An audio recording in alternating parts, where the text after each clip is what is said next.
CEAT के management से बातचीत करते हैं। देखिए, सीएट का मुनाफा अगर क्वार्टर फोर में देखें आप तो लगभग 8.4% गिरा है। वहां पे थोड़ा प्रेशर देखने को मिला, लेकिन रेवेन्यू की बात करें तो उसमें 14% की बढ़ोतरी हमें देखने को मिली। कंपनी के नतीजे और विस्तार योजनाओं यानी कि प्लानिंग्स पर हमारे साथ बात करने के लिए जुड़ चुके हैं कंपनी के सीएफओ कुमार सुब्बैया जी। कुमार जी, बहुत स्वागत है आपका सीएनबीसी आवाज पर। Very good morning sir. सबसे पहला सवाल यही होगा कि प्रॉफिट पर थोड़ा सा हमें प्रेशर देखने को मिला, कोई कारण रहे इसके पीछे? क्या कारण रहे sir? No, happy to be part of the show today. See, profit ये क्वार्टर फोर में थोड़ा गिरा था। ऑपरेटिंग मार्जिन 1.5 गुना टका ज्यादा हुआ था क्वार्टर ऑन क्वार्टर। लेकिन क्वार्टर फोर में हमने एक वीआरएस स्कीम हमारा एक फैक्ट्री में लॉन्च किया था। उसके अलावा 37 करोड़ का कॉस्ट हुआ, इसलिए वो एक्सेप्शनल आइटम है। इसके अलावा क्वार्टर फोर में our performance was better than quarter three, both on operating margins as well as on revenue. A more of okay exceptional item. Once in a while it happens. It doesn't happen every quarter. Okay sir, I get it. वैसे sir, raw material cost में जिस तरह से fluctuations देखने को मिल रहे हैं, तो कंपनी क्या प्लान कर रही है इसको, कॉस्ट प्रेशर को कम करने के लिए क्या स्ट्रैटेजी अपना रही है? No, क्वार्टर फोर में हमने कुछ प्राइस इंक्रीज लिया था। पहले फर्स्ट 9 मंथ्स में भी एट रेगुलर इंटरवल्स हमने प्राइस इंक्रीज 1% 2% करके different categories at different points in time हमने किया था। क्वार्टर फोर में दो व्हीलर टू व्हीलर और as well as passenger car categories में प्राइस इंक्रीज किया। वो फुल इम्पैक्ट क्वार्टर वन में आएगा। अब अभी रॉ मटेरियल का प्राइसेस थोड़ा कम हुआ है। इंटरनेशनल रबर और क्रूड ऑयल प्राइसेस वो सस्टेन ये लेवल में हुआ तो हमको कुछ बेनिफिट एक क्वार्टर नहीं, क्वार्टर वन नहीं, क्वार्टर टू में मिलेगा। एंड और we will take some more price increases going into the coming quarter as well as beyond. Some more price increases will take. Okay, तो प्राइस हाइक कर सकते हैं आप आने वाले समय में भी। ठीक है कुमार जी। अब मैं थोड़ा ईवी पे शिफ्ट करना चाहूँगी क्वेश्चन। हालांकि ईवी पेनिट्रेशन अभी भी स्लो है भारत में, लेकिन अभी सीएट टाटा पंच ईवी को सप्लाई करती है। अ, लेकिन सर, मैं सवाल ये है कि कितने आप देखें तो ईवी स्पेसिफिक गाड़ियों को आप और प्लानिंग कर रहे हैं कि सप्लाई करें, या फिर आप ओपन है सभी के लिए? ठीक, अभी ईवी कैटेगरीज में टू व्हीलर में पेनिट्रेशन ज्यादा हो रहा है compare to other categories. Maybe because there is no range anxiety in two-wheelers. Generally, two-wheelers move within a shorter distance. So therefore, EV, even existing players also are getting into EV in addition to new players. लेकिन passenger car में हमारा market share, business share is higher than our non EV categories. We are getting approvals. Today, the EV penetration is less than 5% of the total passenger car sales.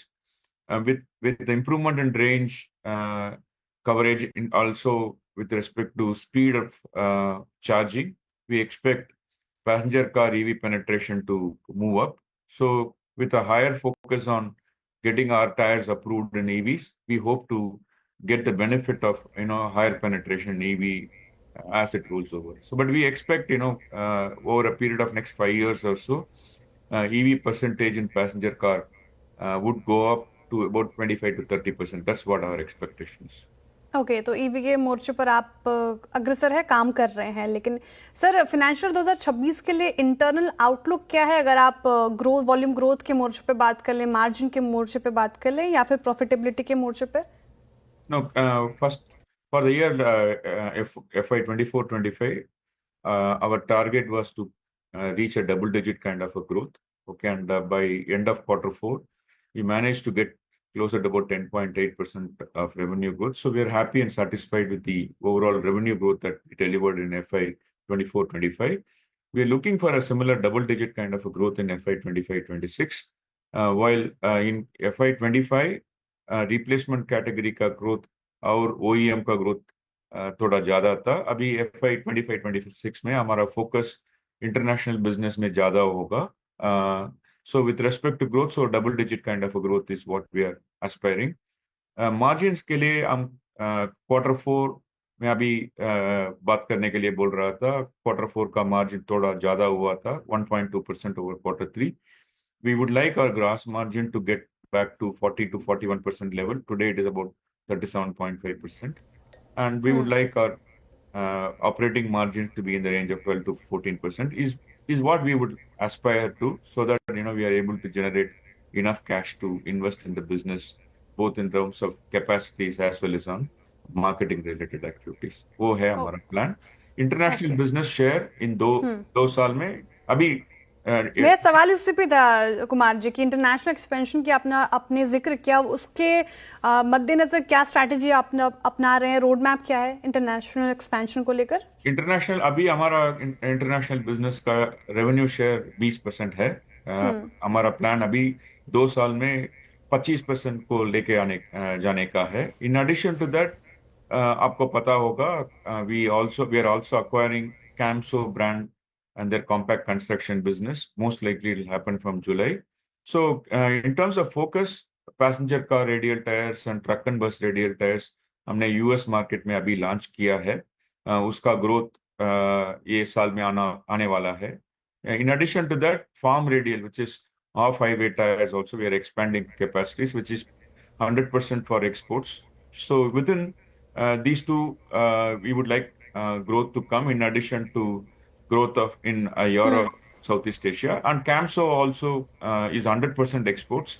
It's about $150 to $180 million kind of revenue on an annualized basis, what we expect to generate. So all of that should help us to take our revenue share in excess of 25% in the next 2 years' time. बिल्कुल sir, बहुत शुभकामनाएं आपको और बहुत शुक्रिया आज हमारे साथ जुड़ने के लिए, तमाम सवालों के जवाब देने के लिए, और and all the very best for your upcoming quarters. Thank you sir. Thank you. SEAT, एक बार रखते हैं आपकी स्क्रीन पर. आज अच्छी खासी तेजी हमें देखने को मिल रही है. 7.5% तेज होकर सियाट आज कर रहा है कारोबार डे हाई पर. हालांकि रिजल्ट की बात करें तो उतनी वाव परफॉर्मेंस दिखी नहीं, लेकिन मैनेजमेंट को सुना आपने अभी, काफ़ी ज़्यादा कॉन्फिडेंट साउंड कर रहे हैं अपने आगे की रोड मैप को लेकर और स्ट्रैटेजी को लेकर. मानस जी, सियाट चार्ट्स पे कैसे प्लेस्ड है? आज तो शानदार तेजी रिजल्ट के बाद, इनफैक्ट मैनेजमेंट की कमेंट्री के बाद देखने को मिल रही है, और एक महीने में भी देखें आप तो 14% की तेजी दिखाई है इसने. तो देखिए, पैटर्न तो काफी पॉजिटिव है, और मेरा समझना ये है कि आज के ब्रेकआउट के बाद आप टारगेट सेट कर सकते हैं दिसंबर 24 के हाईज पे, जो कि 35-75 के आसपास है. तो आई थिंक करंट लेवल से भी 300 रुपए की तेजी देखने को मिल सकती है. अगर किसी ने लॉन्ग पोजीशन बना रखी है तो आई थिंक स्टॉक में बिल्कुल बने रहना चाहिए. स्टॉप लॉस को रिवाइज करके 3150 के नीचे लगा लें. ओके, तो स्ट्रेंथ नजर आ रही है आपको सियाट में, तो आप जिनके पास है वो होल्ड कर सकते हैं.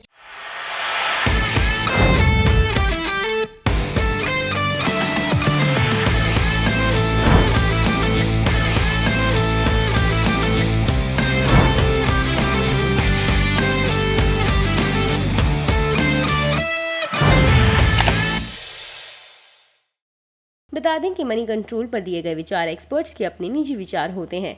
वेबसाइट या मैनेजमेंट इसके लिए उत्तरदायी नहीं है.